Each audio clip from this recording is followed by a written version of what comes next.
He came to the mountains to outrun memories that had the persistence of shadows, stretching long in the morning and disappearing only at noon when there was nowhere left for them to hide.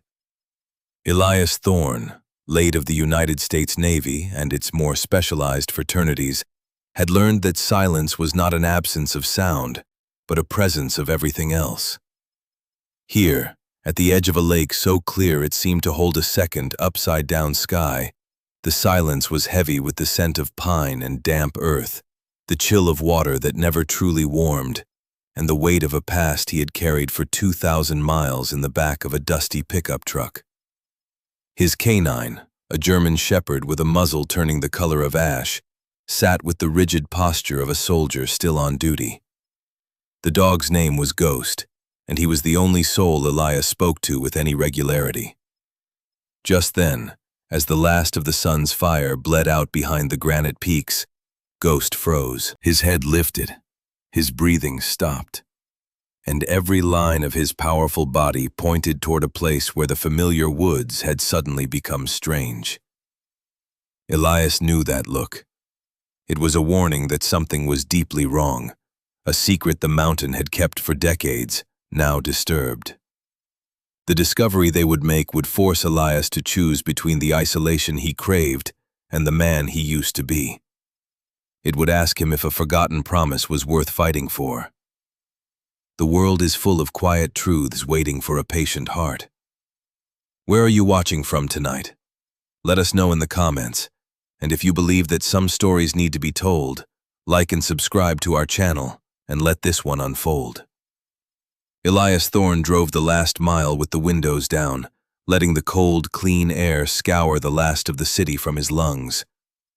The gravel road was a washboard, and the suspension on his old Ford protested with a series of rhythmic groans. He didn't mind. The noise was honest, mechanical. It was the human noises he had come here to escape. The hushed apologies, the questions in the eyes of his family that he could not answer, the hollow echo of his own voice in rooms that felt too small. He parked the truck where the road dissolved into a carpet of pine needles and deer trails. The engine ticked as it cooled, a sound like a tired heart winding down. For a long moment he just sat there, his hands resting on the worn leather of the steering wheel. He was a man in his early 40s, but the geography of his face was mapped with the harsh lines of a much older journeyman. His hair was cut short, a habit he couldn't break, and his eyes, the color of a stormy sea, were fixed on the sliver of blue water visible through the trees. They were watchful eyes, trained to see things others missed: the bent twig, the disturbed earth, the subtle shift in a pattern that signaled danger. It was a skill that had saved his life more than once. It was also a curse that kept him from ever truly being at rest. The passenger door opened and Ghost hopped down, his paws landing silently on the soft ground. The dog didn't bound or explore. He moved with the same economy as Elias, his gait measured and deliberate. He was a veteran, same as the man. They had served 2 tours together in places where the landscape was the color of sand and the sun was a hammer. Ghost's muzzle was a distinguished gray, and a thin white scar cut through the black fur above his left eye. He was not a pet. He was a partner. He was the keeper of a shared history that required no words. Elias swung his legs out of the truck, his worn leather boots making a soft thud. He stood tall, a lean, hard frame built of discipline and necessity. He pulled on an old olive field jacket, the fabric softened by years of wear, its faded material a second skin. Beneath it, a simple plaid flannel shirt. His cargo pants were functional, his military-issue watch a permanent fixture on his wrist. He slung his pack, an Eberly stock half-track loaded with the precise gear for a week of solitude, over his shoulder. It settled into a familiar, comforting weight. He had carried this pack, or one like it, for most of his adult life. It was his home. Ghost stood beside him, his golden eyes scanning the dense wall of trees. He took a slow, deep breath through his nose, tasting the air. Elias watched him. The dog was his early warning system, his compass. In the dust and chaos of their former lives, Ghost's instincts had been the purest form of intelligence they had. The dog's stillness now was not one of peace, but of assessment. He was measuring this new place, cataloging its sounds and smells, filing them away. "Just trees and water, buddy," Elias said, his voice raspy from disuse. It was the first thing he'd said aloud all day. Ghost's ear twitched, a subtle acknowledgement, but his gaze remained fixed on a particular section of the shoreline, where a thick stand of aspens crowded the water's edge. He let out a low, almost inaudible huff. It wasn't a growl. It was a note of dissonance, a single, quiet chord that was out of tune with the symphony of the wilderness. Elias's senses sharpened. He followed the dog's line of sight. He saw nothing out of the ordinary. The white bark of the aspens, the dark, damp soil beneath them, the gentle lapping of the lake. But he didn't need to see it. He trusted the dog. Ghost had detected something that didn't belong. A scent, perhaps, carried on the breeze. Something metallic, chemical, artificial. Something that had seeped into the ground and lingered for a long, long time. He gave the dog's neck a firm, reassuring squeeze. "All right, let's get camp set."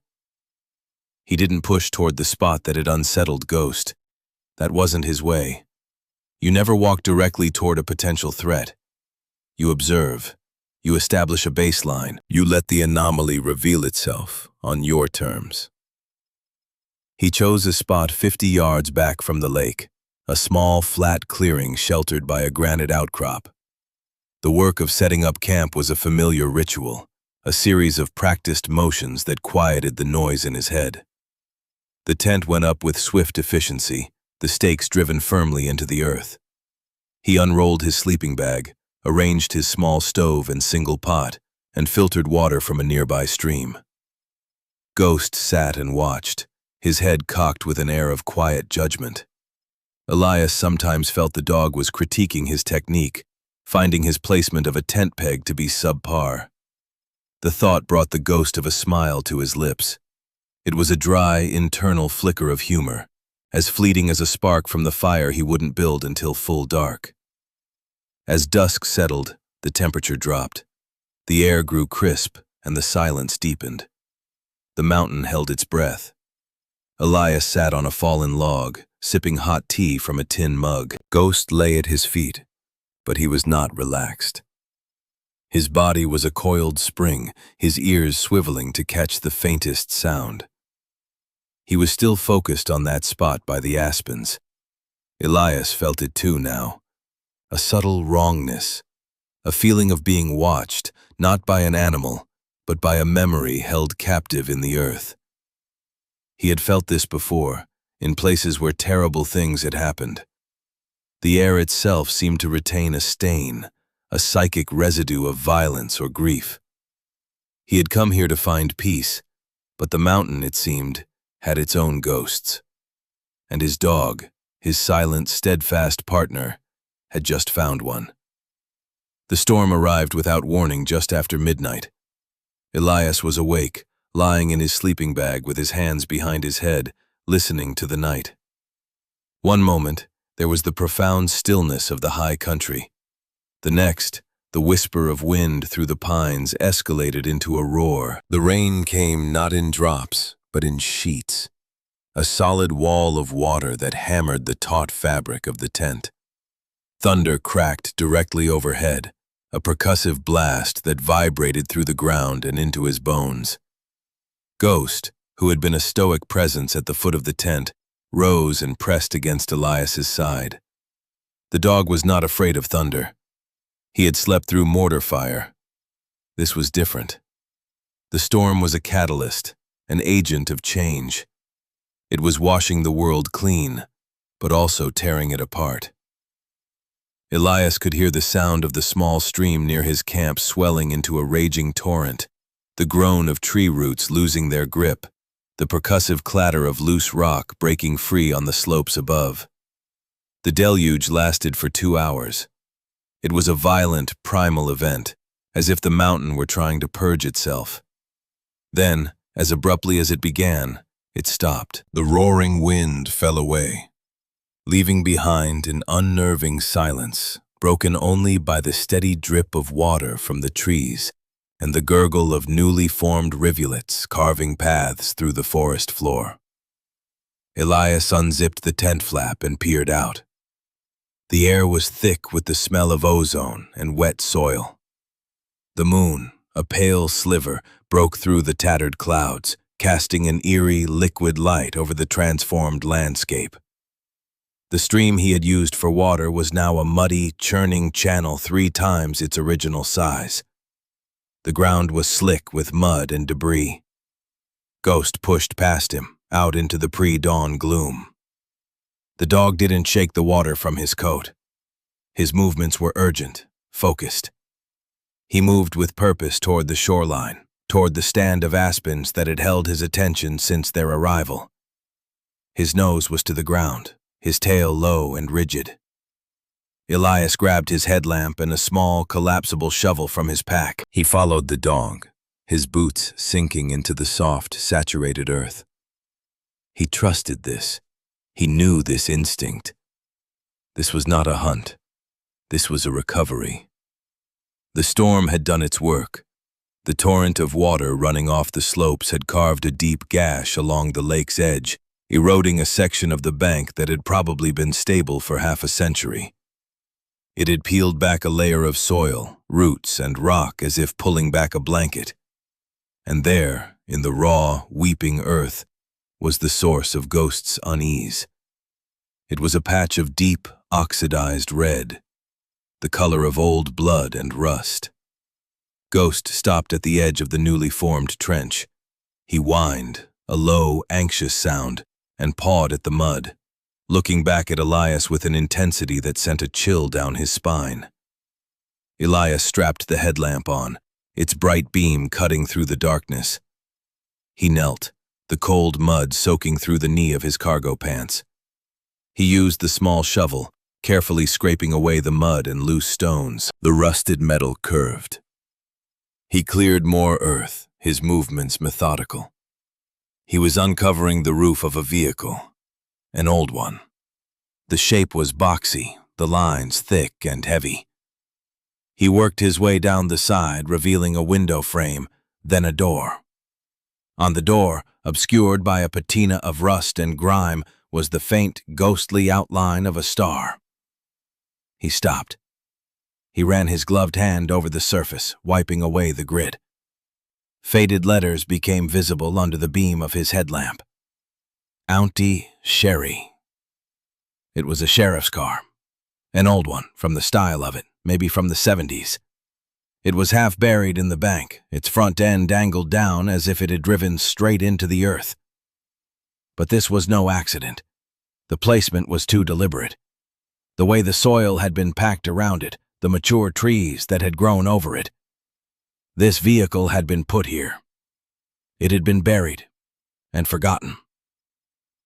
Elias stood up and played the light over the scene. His training took over, his mind shifting into a familiar analytical gear. This was a sight, a scene. He took in the details. The car was angled away from the lake, not toward it. It wasn't a victim of a flood that had washed it downstream. It looked like it had been driven down a hidden track and then intentionally covered. A mudslide, perhaps, but a deliberate one. Ghost moved along the exposed length of the car, sniffing intently at the rear passenger side door. The door was slightly ajar, wedged open by a rock or a shift in the earth over the decades. The other door seemed sealed shut by time and rust. Elias approached cautiously. He wedged his fingers into the gap and pulled. The metal groaned in protest, a sound like a tortured scream. With a final shuddering screech, the door swung open. The air that escaped from inside was stale, thick with the smell of decay, old vinyl, and something else. paper. A dry, dusty scent. Elias shone his light inside. The interior was remarkably preserved, a capsule of a bygone era. The vinyl on the bench seats was cracked but intact. The dashboard was a simple affair of chrome and black plastic. A heavy, old-fashioned microphone for a radio handset lay on the floorboards, its coiled cord brittle and stiff. But it was the object on the front passenger seat that drew his eye. It was a metal box, a sturdy government-issue strongbox about the size of a briefcase, painted a dull gray. It wasn't rusted like the car. It was aluminum or stainless steel. It had a heavy-duty latch and a circular lock. It sat there, perfectly placed on the seat, as if waiting. This was different. This was not just a forgotten vehicle. This was intentional. Someone had driven this car here, placed this box on the seat, and then buried the whole thing, hoping it would never be found. The cut seatbelts he noticed a moment later confirmed it. No driver had been in the vehicle when it was interred. This was a tomb, but not for a person. It was a tomb for a secret. Ghost whined again, a low thrum of anxiety. He nudged Elias's hand with his wet nose, then looked from the box to Elias's face. The message was clear. This is it. This is what I felt. Elias reached in, his heart pounding a slow, heavy rhythm against his ribs. His fingers closed around the cold metal handle of the box. It was heavy, solid. He lifted it out of the car and placed it on the muddy ground. The story of this place, the truth of the wrongness he had felt, was locked inside. And he knew, with a certainty that settled deep in his gut, that opening it would be the end of his quiet exile. The journey to town was a retreat from the wild silence into a world Elias had tried to leave behind. He drove with the heavy metal box on the passenger seat, Ghost's chin resting on the center console, the dog's warm, steady breathing a counterpoint to the anxious thrumming in Elias's own chest. The small town of Havenwood was nestled in the valley below the mountains, a collection of brick and clapboard buildings that seemed to huddle together against the vastness of the surrounding wilderness. It was a place that valued its history and its privacy. He parked the truck in front of the county courthouse, a stern, granite building that had stood for over a century. He left Ghost in the cab with the windows cracked, the dog's watchful eyes following him as he walked toward the entrance. The box was heavy in his hand, its weight more than just physical. It felt dense with time and consequence. The county clerk's office was on the first floor, through a set of heavy oak doors. The air inside smelled of old paper, floor wax, and brewed coffee. A woman sat behind a high counter, her back to him, focused on a large, leather-bound ledger. She was tall and spare, her gray hair pulled back in a neat, no-nonsense bun. She wore a simple cardigan over a crisp white shirt. "Can I help you?" she asked without turning around. Her voice was clear and direct, a voice accustomed to order and procedure. "I'm looking for some information," Elias said. She turned then, and her eyes, sharp and intelligent behind a pair of reading glasses, took him in with a single, swift appraisal. She noted the field jacket, the disciplined posture, the weariness in his face that wasn't from lack of sleep. "Information is what we have." "What kind?" "About a former sheriff, from a long time ago. Maybe the late 60s, early 70s. Her gaze flickered down to the metal box he had placed on the counter between them. She didn't ask about it. She was too professional for that. But her curiosity was a palpable thing. "We have records. Most are archived. Do you have a name?" "No, I don't." He decided to be direct. It was the only way he knew. "I found a vehicle, an old county sheriff's car, buried Up by Stillwater Lake. Her expression didn't change, but a stillness came over her. Stillwater Lake. The name hung in the air. "There's no road to Stillwater Lake. Hasn't been for 50 years. There is now, Elias said, thinking of the gash the storm had torn in the earth. The car has a star on the door. It's been there a very long time. The woman took off her glasses and polished them with a cloth. It was a small, deliberate action, a way to buy a moment to think. There was a sheriff who went missing around that time. 1974, I believe. His name was Frank Miller. They said his patrol car was washed away in a flash flood down by the Black Creek Gorge. They never found him, or the vehicle. This wasn't in the gorge, and it wasn't washed away. It was buried. She put her glasses back on and looked at him, then at the box. Frank Miller was a good man. Stubborn. He asked a lot of questions. She slid a form and a pen across the counter. Official records requests require paperwork, but for this, I think we can be unofficial, for now. Her name, according to the small plaque on her desk, was Martha Caldwell. Elias didn't have the key for the box. He had no intention of forcing it in her office. But Martha, after a moment's thought, disappeared into a back room and returned with a set of old heavy keys on a ring. Every piece of county property used to use one of about 5 master keys. Let's see if we get lucky. The third key she tried slid into the circular lock. It turned with a stiff, grating click. The latch sprang open. Martha looked at him, her expression a mixture of caution and anticipation. Whatever is in that box, Mr. Thorne. Elias Thorne. Mr. Thorne. It's been waiting a long time. Truth has a way of being patient. He nodded, took the box, and retreated to a small oak table in the corner of the room. He lifted the lid. The dry, dusty smell of old paper and magnetic tape filled the air. The contents were packed with meticulous care. On top was a thin ledger, its cover warped by time. Beneath it, nestled in yellowed foam, were a dozen reels of audio tape, each labeled with a date and a name in neat block handwriting. And at the bottom, a roll of drafting papers, secured with a brittle rubber band. He opened the ledger first. The pages were filled with the same neat script. It was a log. Dates, names, and dollar amounts, small amounts mostly, $50, $100. Next to each entry was a note. Coercion. Threat of eminent domain. Water rights dispute. The names were of families, dozens of them, all residents of a place called Blackwood Valley. He carefully unrolled the papers. They were hand-drawn survey maps. They showed a wide, fertile valley with a river running through it. Dozens of small properties were carefully delineated, each with a family name attached. Overlaid on top of these old property lines, drawn in a jarring red ink, was a new, single boundary line.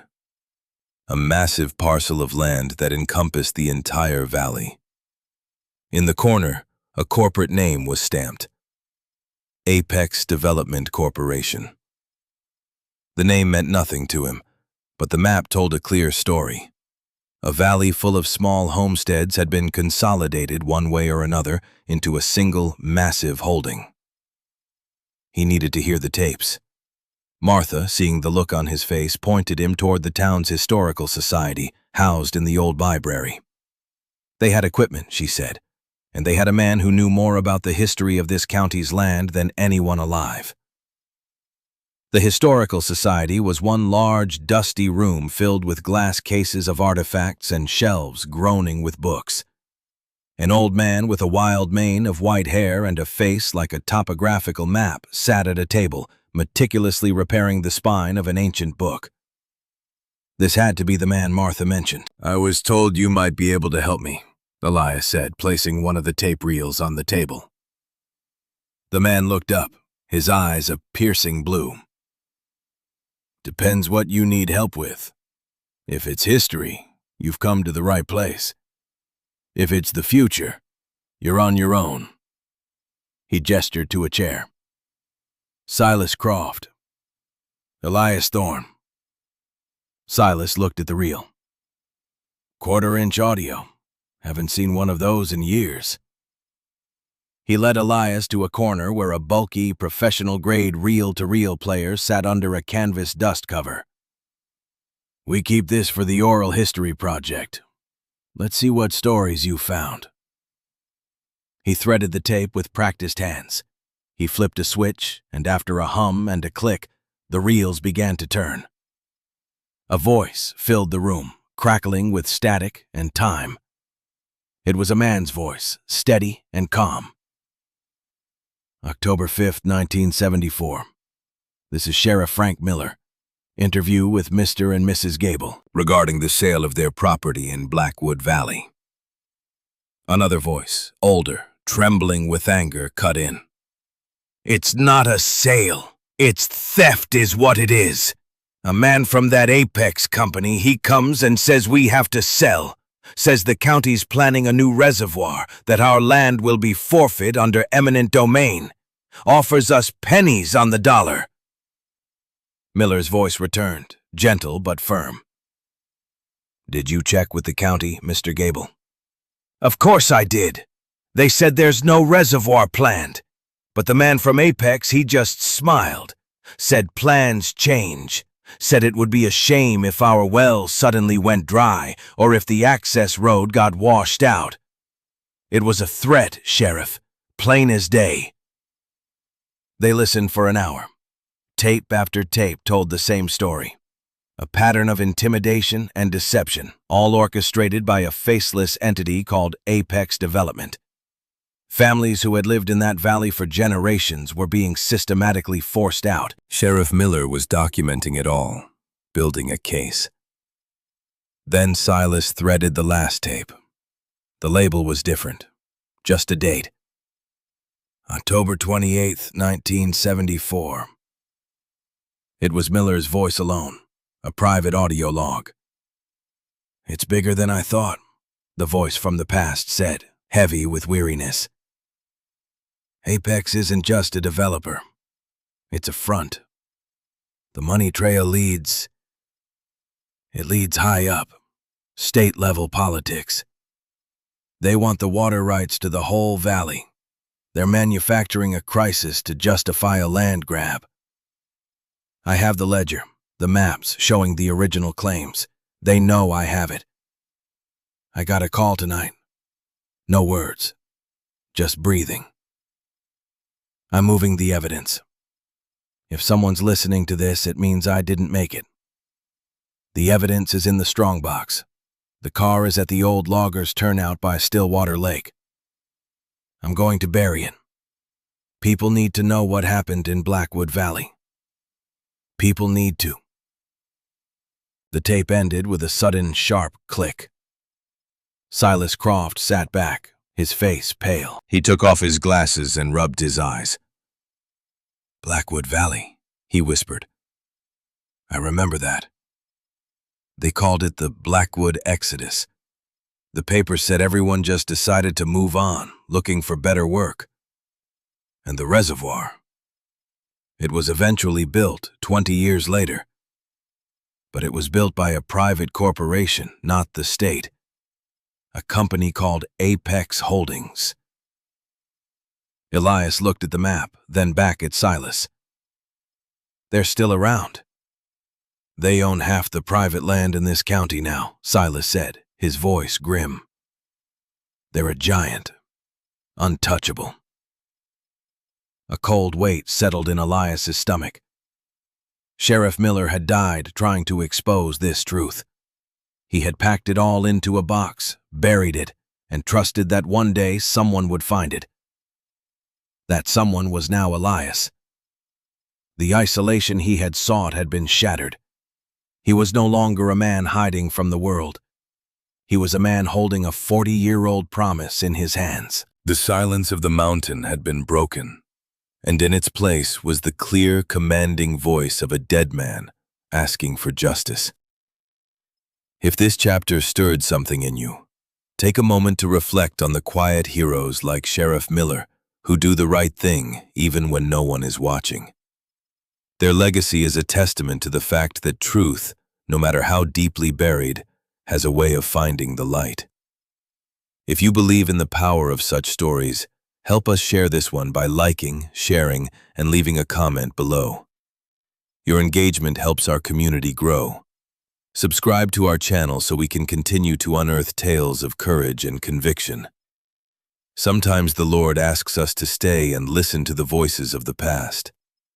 Elias and Silas sat in the deepening quiet of the historical society, the hum of the old reel-to-reel player having faded into silence. The air was thick with the weight of Sheriff Miller's last words. Silas slowly, reverently, began to rewind the final tape, his hands moving with the care of a man handling a sacred relic. Apex Holdings, Silas repeated, the name tasting like ash in his mouth.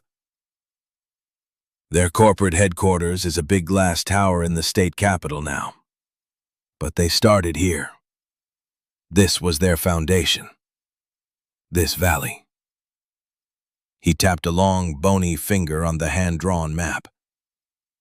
They bought up all this land for nothing, then leveraged the water rights to become one of the most powerful private utilities in the region. It was all built on this crime.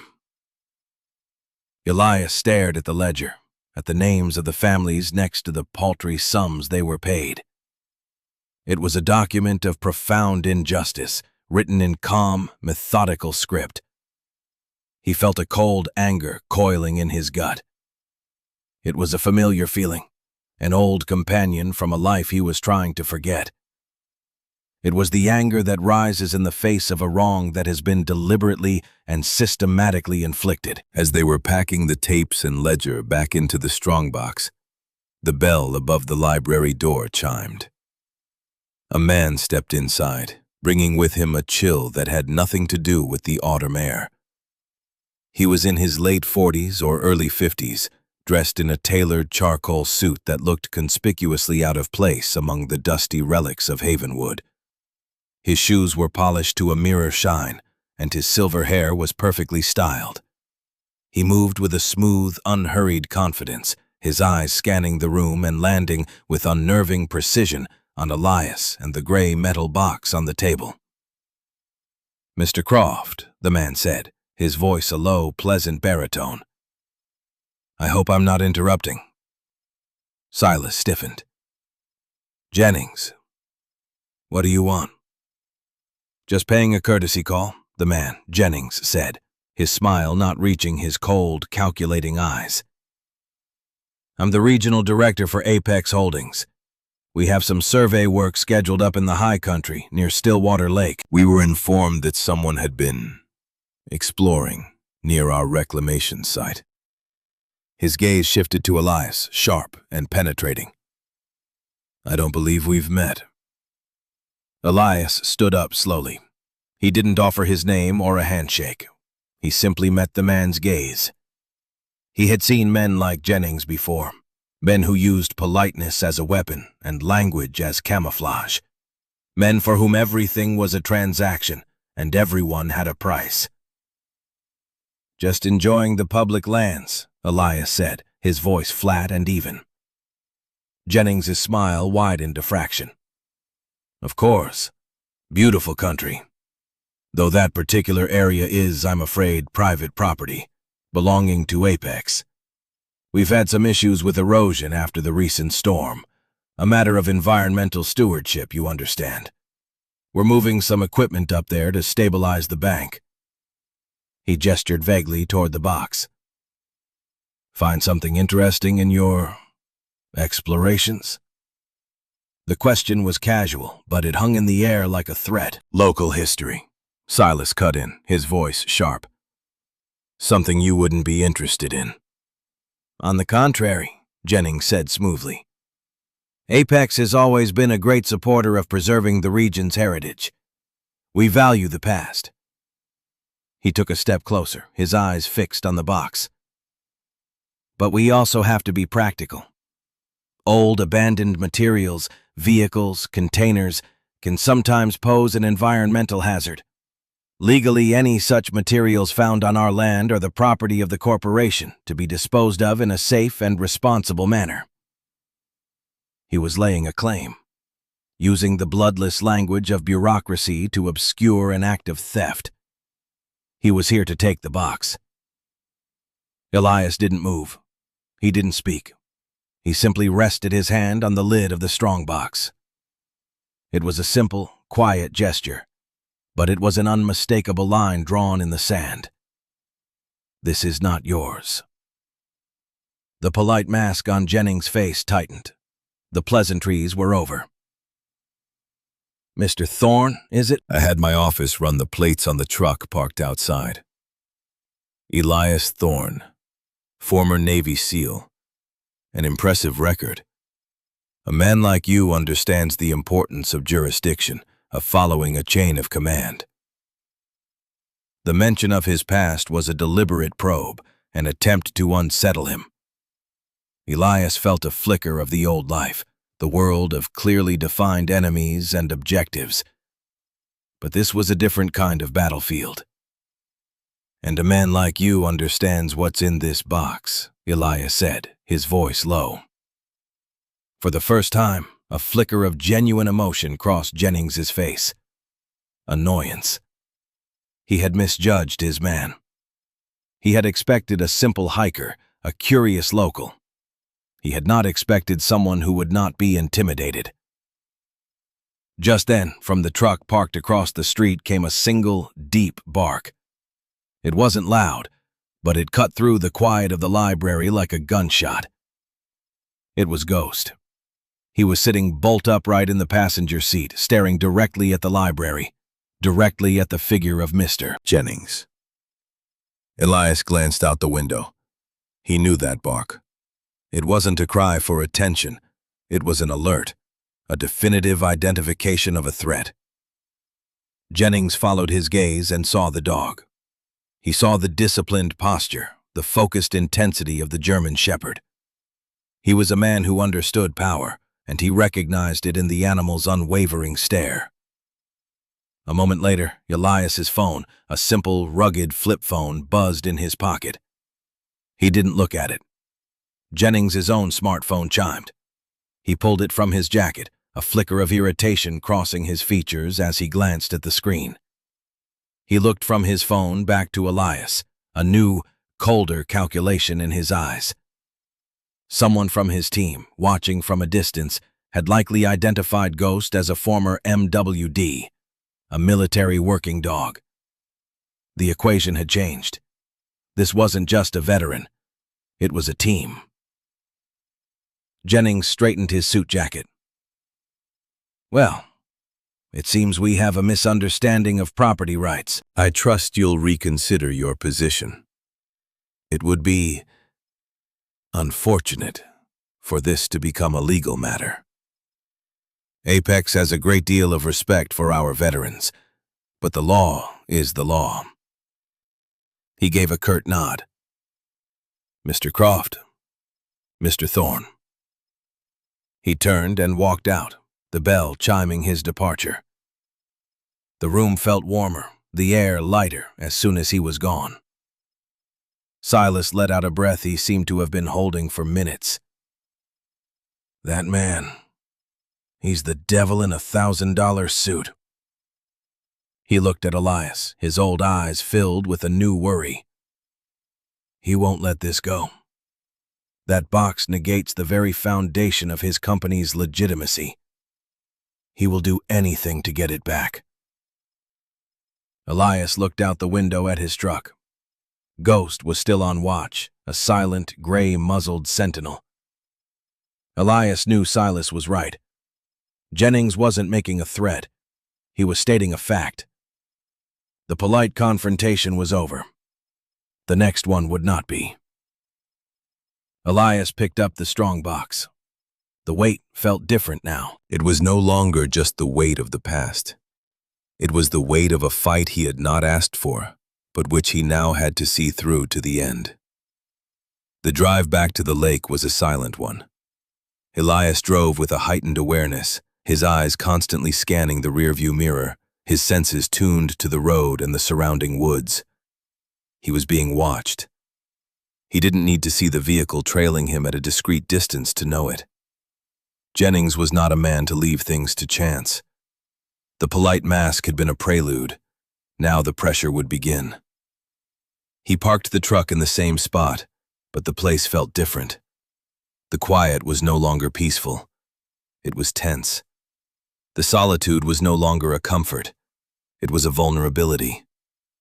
He grabbed his pack and the strongbox, and with Ghost moving silently at his heel, he melted into the trees, taking a circuitous route back to his campsite. He was a ghost in his own element, moving through the undergrowth without a sound.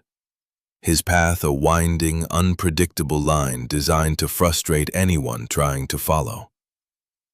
He stashed the strongbox first, wrapping it in a waterproof tarp and burying it under the roots of a massive fallen pine tree 100 yards from his tent. He covered the spot with leaves and debris, erasing any sign of disturbance. Only then did he return to his small, exposed camp. If they came for him, he wanted them to find him, not the evidence. As dusk began to bleed into the sky, they arrived. Not Jennings himself, but his surrogates. A new, heavy-duty pickup truck, the kind used by construction foremen, rumbled to a stop where Elias's truck was parked. 2 men got out. One was broad and thick-set, with the impassive look of a man paid to do a job without asking questions.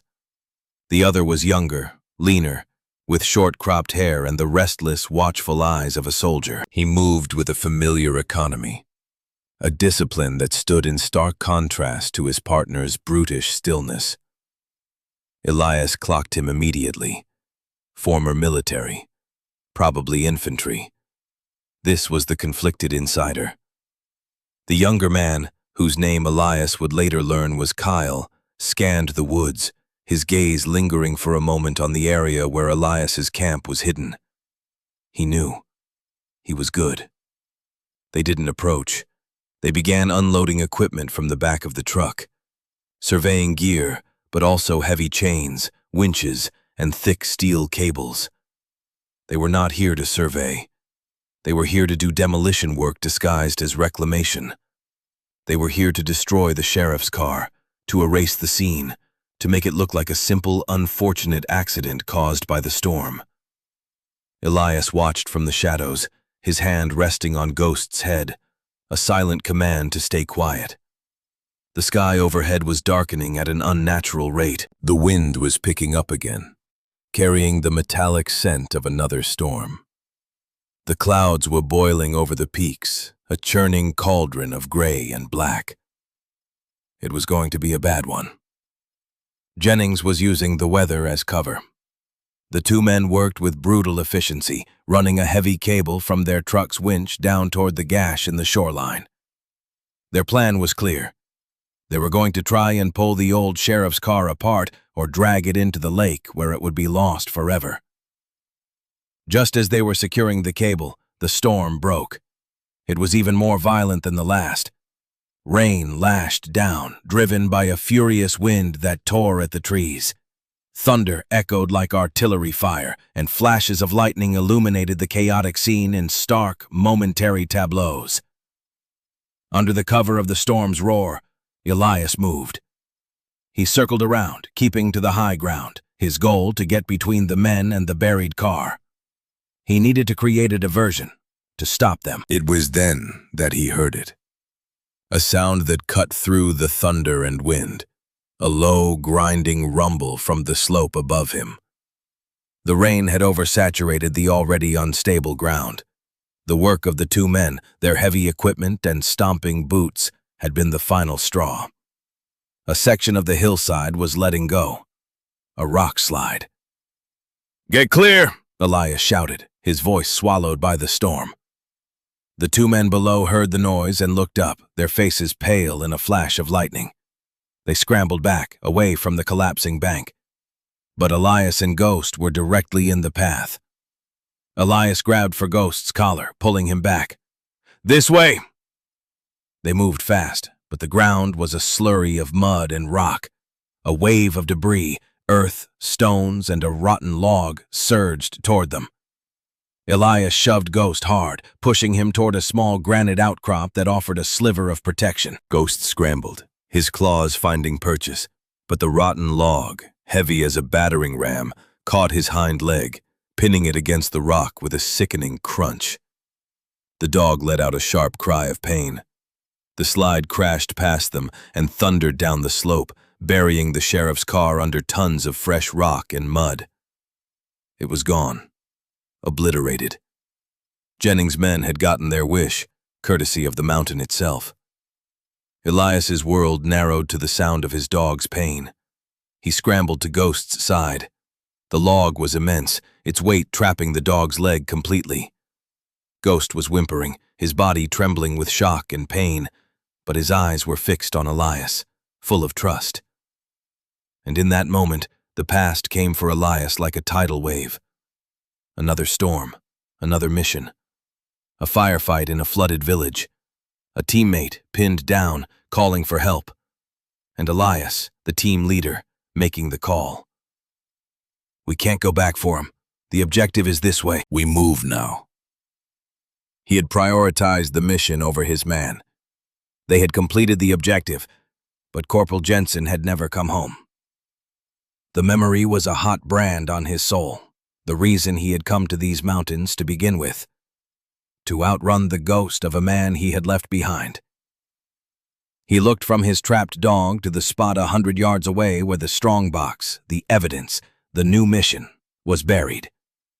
Jennings' men were recovering, their lights now sweeping the area of the rock slide.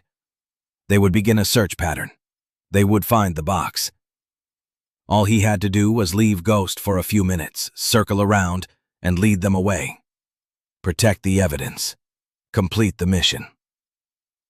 The choice was so stark, so brutally clear, it was a physical thing.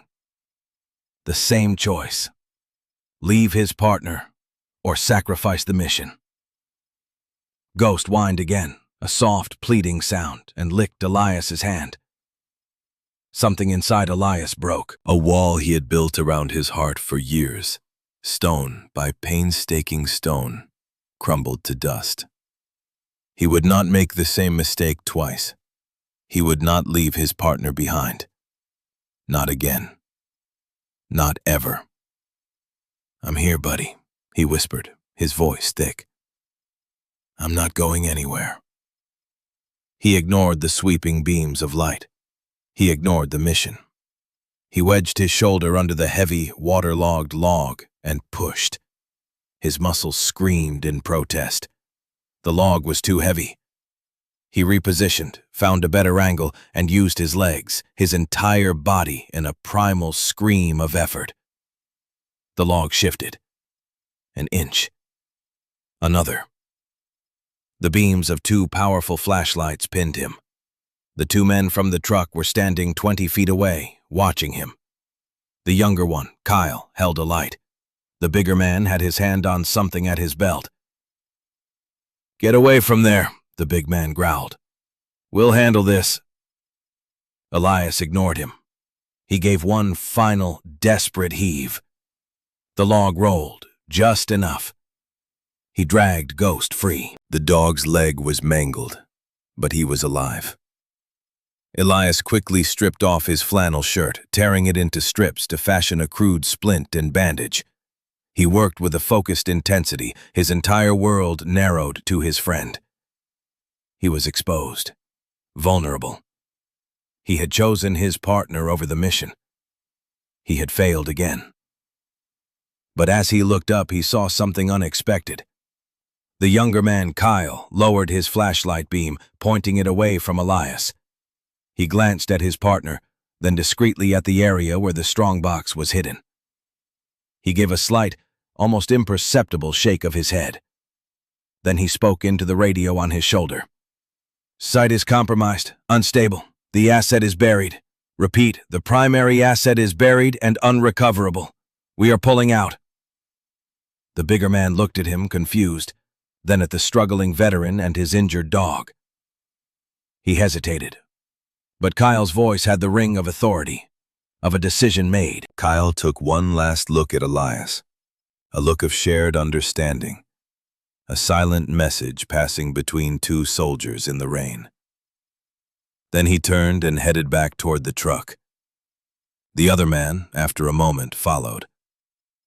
Elias watched them go, stunned.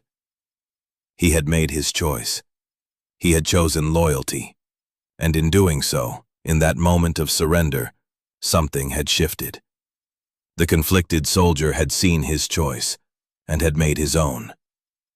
He had lied to protect them.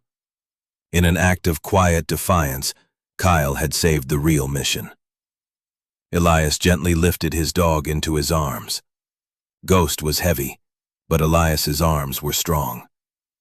He started the slow, careful walk back toward his truck, the rain washing the mud and blood from them both.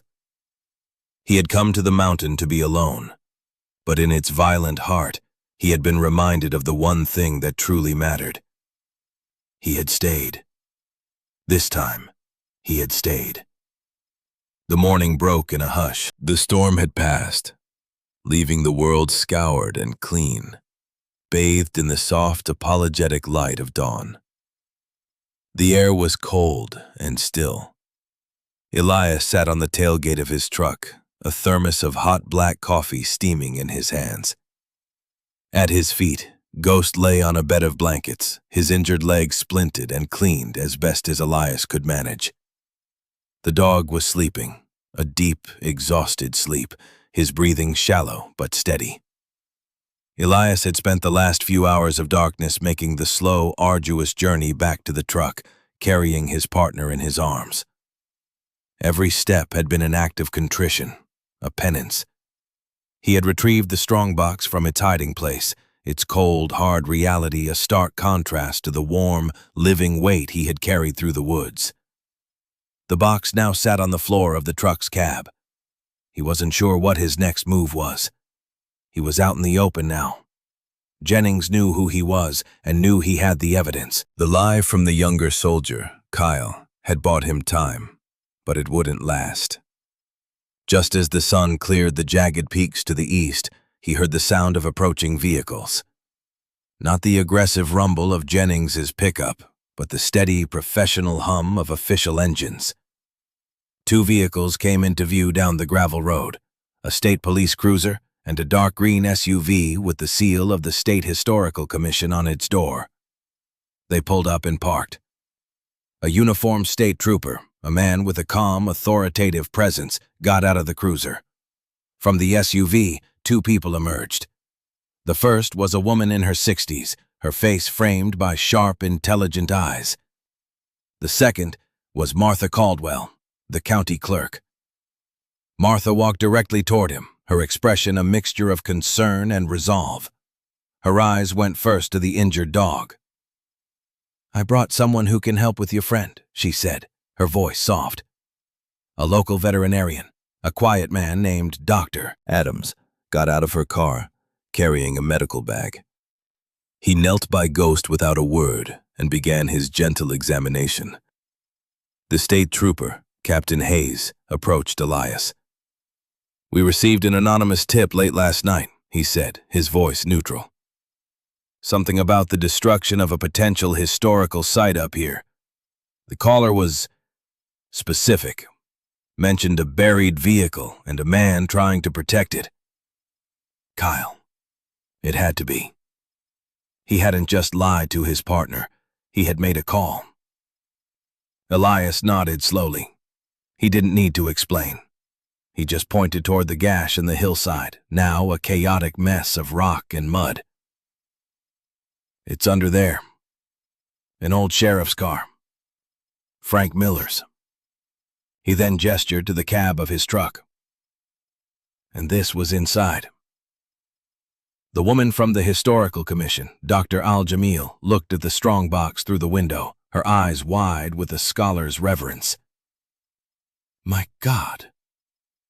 While Captain Hayes secured the strongbox and Dr. Al-Jamil began directing a team to cordon off the landslide area. An unmarked sedan pulled up. Two men in suits got out and approached Mr. Jennings's pickup, which was still parked where his men had abandoned it. A moment later, a sleek black car that Elias recognized from the day before drove up.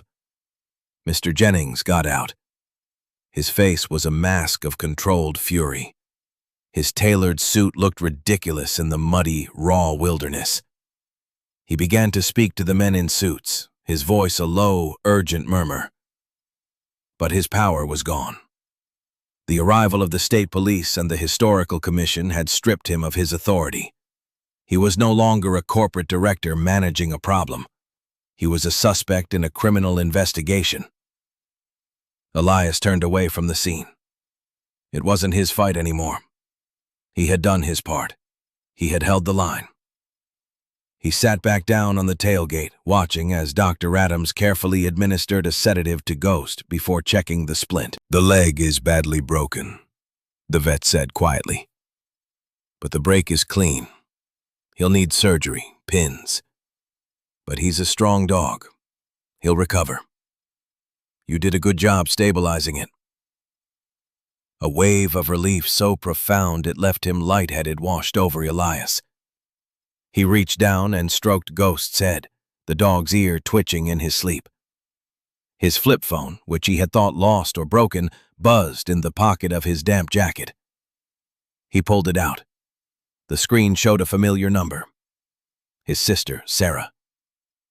He had been ignoring her calls for months, unable to face her gentle questions, her patient concern. He had been a ghost to his own family. He stared at the number, his thumb hovering over the ignore button. He thought of Corporal Jensen. He thought of Ghost, sleeping peacefully at his feet. He thought of the choice he had made in the storm. It wasn't about missions or objectives. It was about connection, about staying. He pressed the answer button. "Eli?" Her voice was hesitant, surprised that he had picked up. "Are you there?" "I'm here, Sarah," he said. His own voice sounded strange to him, like an echo from a distant room. There was a pause, a moment of shared silence. "Are you okay?" she finally asked. Elias looked out at the sun-drenched mountain, at the quiet, methodical work of the state officials, at his dog, his partner, safe beside him. "Yeah," he said, and the word was not a lie. For the first time in years, it was the simple, unvarnished truth. "Yeah, I think I am." The conversation was short, just a few minutes. He promised to call again, soon. When he hung up, he looked at his reflection in the truck's side mirror. He saw the tired lines on his face, the gray at his temples. But he saw something else, too. The haunted, restless look in his eyes was gone. In its place was a quiet stillness. He didn't turn away. Martha Caldwell came and stood beside him, holding 2 steaming mugs of coffee she'd poured from a thermos. She handed one to him. "The state is taking over the investigation," she said. "The Attorney General's office is already involved. Apex Holdings has a lot of questions to answer.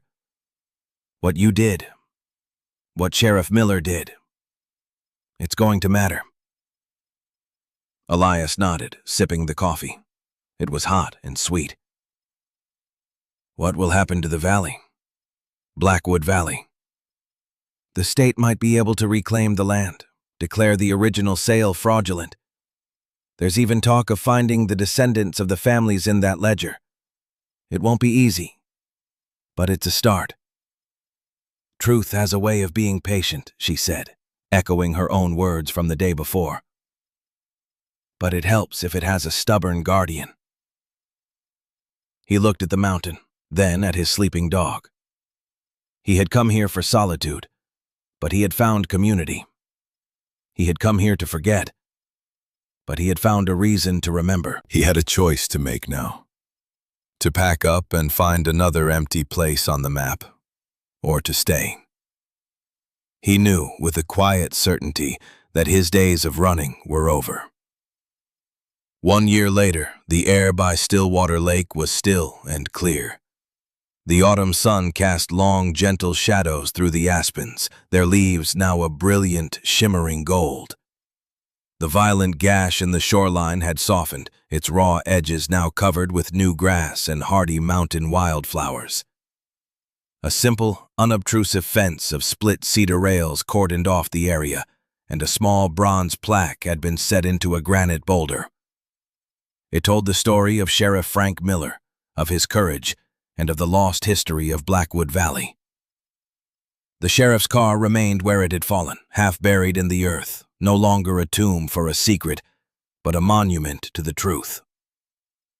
Elias Thorne stood at the edge of the water, skipping a flat stone across its glassy surface.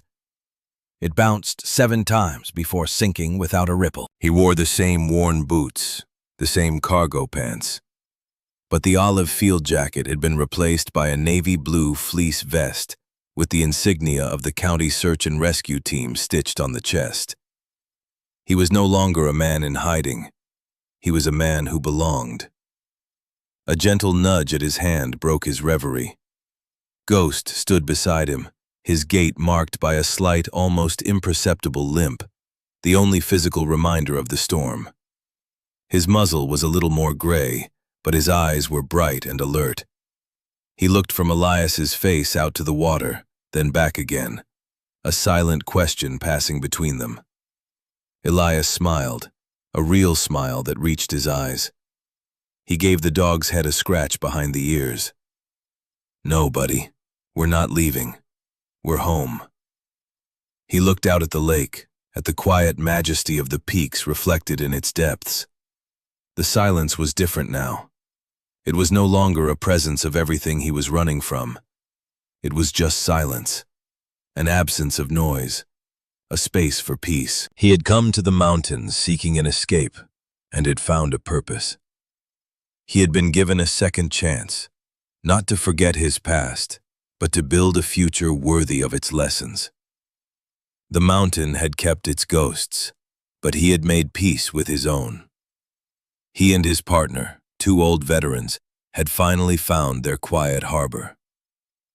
If you are watching this while carrying the weight of a past silence, remember the story of Elias Thorne.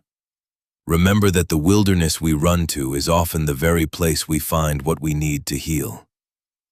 We look for grand signs, for loud miracles, but so often God's work is done in the quiet moments, in the loyalty of an old dog, in the courage of a stranger, in the strength to answer a phone call you've been dreading.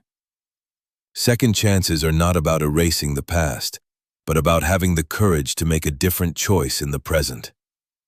Elias was given the same test twice, and by choosing loyalty over mission, by choosing to stay, he found his redemption. He didn't save the world. He saved his friend. And in doing so, he saved himself. May you find the strength to face your own storms.